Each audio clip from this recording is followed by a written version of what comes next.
আজকে বিকেলে আমি অনেকক্ষণ ঘুমিয়েছি, যার কারণে রাতে আমার একটুও ঘুম হচ্ছিল না।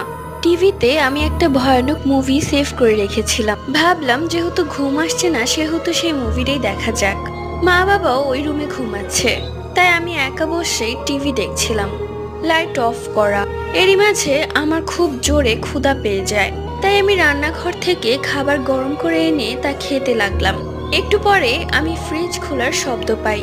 ঘুরে তাকিয়ে দেখি মা ফ্রিজ খুলে পানি খাচ্ছেন।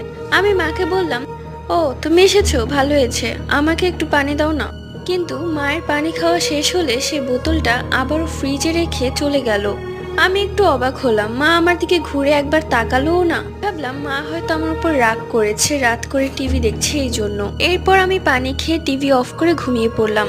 সকালবেলা মাকে বললাম, তুমি আমাকে পানি দিলে না কেন? তখন মা অবাক হয়ে বলল, কখন, আমি তো ঘুমিয়েছিলাম, উঠিনি।